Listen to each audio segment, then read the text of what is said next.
Hello everyone, this is CJ Novo 982 and today we're back from the brand new video. Today's video we are here with this week's delicious Rangers rumour, and I'll be honest, there was a lot of players spat out by the media and press this week in a response to everyone now realising they don't really have a clue. But there is one Rangers rumour that's really grabbed my attention because it's been quietly churning along in the background, and as of the last 24 to 48 hours it started to heat up for a couple of reasons. The first one is one of the outlets that spoke about Calvin Bassey to Rangers before it actually happened is speaking about this laddie. And second of all, well, to put it bluntly, the reasons are coming for the player himself. But as always, as this is a Rangers rumour, before we dive into the truth around this story, let's look at the player profile. Let's look at the footballing CV and let's check the old competition for places out then, shall we? And I think if you watch to that point in today's video, it may upset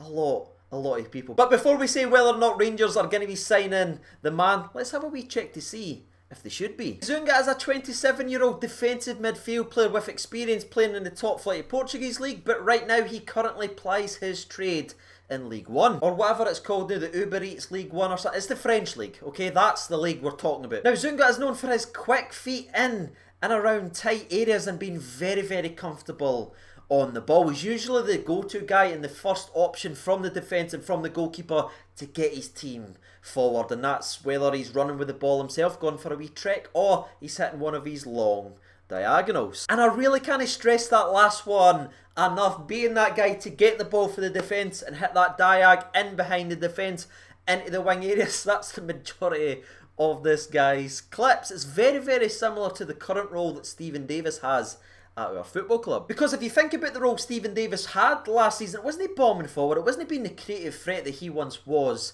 at the football club. It was to control the tempo of the game. It was to break things up, just to be that guy in the midfield, just to be neat and tidy and keep everything ticking along nicely. And as we just mentioned about that long diagonal, Stephen Davis, especially during the first half of the season, was doing that regularly, getting the ball and pinging it out to the wing position. That's clearly a role and a position that Gerrard likes to have in his setup, and everything I've been able to read and see about this lad, it's very, very similar to what he does. But where the comparison ends for me and starts to drift a little more to the defensive side of things is Zungu is an out-and-out central defensive midfielder. He's got that physicality, he's got that power, and he's willing to absolutely slide in and let you know you're in for a game. And speaking of that, transitions me perfectly into the next part of today's video. We spoke about the player profile, right? So we know he's a defensive midfielder. How did he get on in his most recent season playing football? Well, let's have a wee look at the numbers. In all competitions, he played 24 games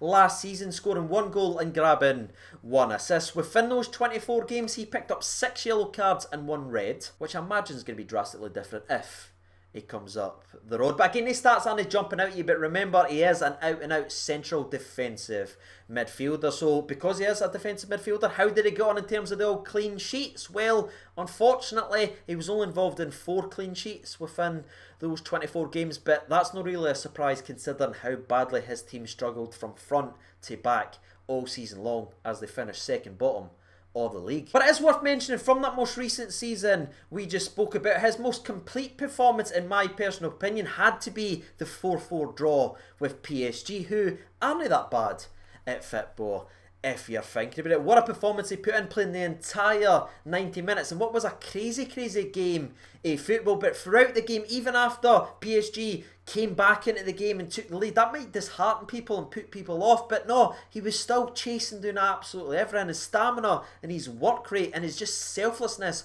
was on show as he continued to work his arse off, tracking, sliding, getting stuck in all the way through the game until the team actually got their due right in the 90th minute with an equaliser. But that was at domestic level. Let's take a wee trip to the international level then, shall we? Because at the age of 27 years old, he is an experienced international for South Africa, playing 25 games, scoring the 3 goals and having 1 assist to his name and having the trademark 1 red card under his belt as well. The boy loves a challenge. But to finish the stats and numbers properly, we've talked about domestic, we've talked about international, so now let's take a step back and look at this entire man's footballing CV. At the age of 27 years old, he has played 180 games throughout his career, scoring the 14 goals and bagging 9 assists. So with the numbers and stats out of the way, let's move to where this video I think gets very, very interesting. This rumour gets very, very interesting because I think a lot of the discussion and a lot of the debate between me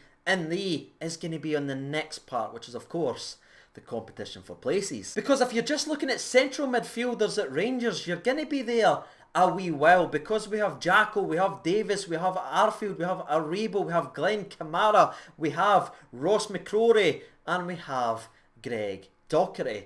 That right there, pretty busy. But I think if you actually narrow down and think about the role he plays and what he would bring to Rangers Football Club and what he would play in our team, it narrows the list down to pretty much Stephen Davis, Ross McCrory and Glenn Kamara. Now some people might say Ryan Jack, but you can see under Steven Gerrard he doesn't want Ryan Jack to just be a defensive midfielder in there. He wants him to be the box to box, and you saw that last season during his transitional season. He is getting more and more responsibility on the ball, so I wouldn't really class Ryan Jack as a CDM now for Rangers. All we have pretty much is Stephen Davis, Glenn Kamara and Ross McCrory if he's here. And what I just had to say there right at the very end hurts me right here, because as much as we all love Ross McCrory, and if you watch this channel all the time, you know I want him in there. If you watch any of my series, it's him and Jacko. That's my midfield right frickin' there. But if we take everything we've seen under Steven Gerrard, what he wants from that position, why he is playing Stephen Davis in there, he wants someone who's very, very good on the ball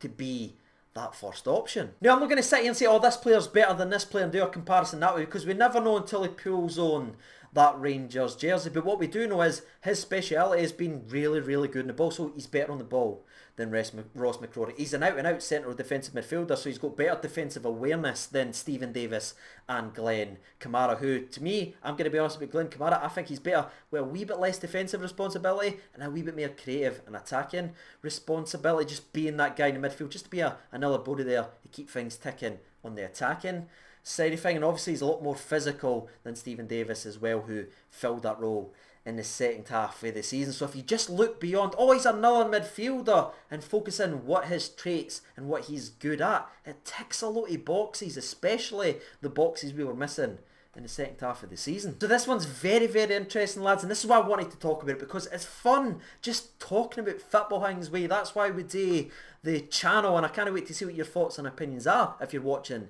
to this point in today's video. But before me and thee have our say on this transfer, where is this rumour coming from? Why is it where it is right now, where the papers are starting to talk about it more? It's starting to creep up on social media, where the first one is, obviously we talked about it earlier on today's video, one of the main outlets that talked about Calvin Bassey has also spoken about this laddie. But the second one, as I teased at the start, is coming from the player himself, because by God, in the social media stage and where we are these days in terms of transfers, he will not stop liking tweets that feature Rangers and Steven Gerrard. Like, I'm not even kidding, he's literally liked a picture of him photoshopped in a Rangers jersey next to Steven freaking Gerrard, talking about adding fuel to the old fire. But what I feel that is equally important as him liking tweets about coming to Rangers and coming to work under Steven Gerrard, that a lot of the papers are now ramming down people's throat and using for clickbait, what they are failing to mention is this guy is a die-hard Liverpool fan and idolises Steven Gerrard. So I think a lot of that on social media has to do with that side of things, rather than inside and him exposing himself that he is joining Rangers. But aye, that is why you're hearing more and more about Zungu. A lot of it is off the back of him liking tweets and doing stuff regarding that. But to be fair to the journalist that has been doing stories over in France, this story has been going for about 5 to 7 days, and some trusted journalists and well-respected accounts and everything have said that Rangers have inquired with a £2.8 million move for a lad. But aye, that's everything you need to know regarding this rumour. So with all that being said, and now you know a little bit more about the player, all that's left is for me and thee to have their say on this transfer rumour. Do you, one, think Rangers should sign the man, and two, do you believe this rumour to be true? Whilst you're hopefully getting your thoughts and opinions out there, I will give you mine very, very briefly. Do I think Rangers should sign him? Again, I'm leaning more towards, I'm backing McCrory, right? I want that guy to play so bloody badly But I can understand he ticks a lot of boxes that Gerrard might want in that role that he's trying to build and where he wants to move going forward. But I'm stuck with this one. It's very, very tight, and that leads me to the second one. Do I believe this Rangers rumour? Do I believe Rangers have maybe looked dumb? Yes, alright, I'll believe that because, again, he ticks a lot of boxes. But do I believe that they're willing to spend 2.8 million on him? That's where I fall off. A lot of this is just social media drumming up lads. It could even be agent talk, so I'm going to say no. I don't believe Zungu will be signing for Rangers for £2.8 million. Although in saying that, let's hope he does sign, because by God, do we need some content and some Rangers things to talk about. But anyway, let's jump over to Twitter now that me and thee have had their say, and let's see what the peoples had to say. Now, I asked them the exact same question I asked you, and with 56 minutes remaining, there's been 630 votes. That's sensational. Thank you so much. Now, 63% of the vote votes for yes, Rangers should go ahead and sign Zungu. So let's see what they've had to say. Ian writes in 2 words that make it a simple no. Ross McCrory. Man after my own heart. Matt writes in voted yes. Don't know why. Never heard of him. Well, hopefully today's video has helped you, mate. Rory writes in, honestly, I think our midfield is fine right now. And if we were to get a new player, I'd probably put Kenny McLean over him, but if not, he's a good player and would probably fit. Well, I think they're quite two drastically different players, mate, but that's completely your opinion, big man. Crispo writes in, a big lump of a boy who looks more of a team player than an individual. Defensively solid midfielder, could be a more meaty version of Glenn Kamara, could be a very decent addition. That's actually a good comparison, because Kamara is fantastic with the football at his feet. You see how silky he moves with the football. That's a lot of what Zungu brings to the table, but he's more defensive, and he's got that kind of, like, he can sniff out a challenge and he just absolutely ramroads all the way. And I think he would quickly become a fan favourite because of that side of his game. Let's say it that way. Phoenix Guru writes in, voted no as we have an overload of midfielders in that position. McCrory is the future in that position. Only an excuse, it's in, no idea, but he has a cool surname. Okay. EFWJ writes in, never heard of him until the rumours started, and I imagine that will be the same for the majority of our fans, to be honest. I do not see defensive midfield as our weakest area at the moment. That's interesting, mate. If you are watching the video, what would you say is our weakest moment? And if anyone else is watching to this point as well, what is the next place Rangers need to strengthen? Janie McCarthy is right in, and she writes in, I'm not sure about this one, to be honest. He seems to have some talent, but as a defensive midfielder, what we really need. We seem a bit stacked in the middle. We need attacking midfielders to add to a goal tally. We rely too heavily on our strikers, and there needs to be more contributions throughout the team. Fantastic comment. And the last one we'll read out in tonight's video, we'll scroll all the way up there, we'll scroll all the way down there, and we'll stop it right here. And it comes from Snipes is epic. Yes, you are, sir. Yes, you are. He writes in, yes, in the second half of the season, our midfield was non-existent. Plus, with Davis being on his last legs and the possibility of Kamara leaving, I can see us bringing in new bodies. He looks like a good option. So there it is, ladies and gentlemen, boys and girls. The poll was the majority in favour of signing him, but the comments were kind of mixed. If you haven't done so already, you know what to do by now. But as always, I've been Sieging over 92. Thank you so much for watching, and bye.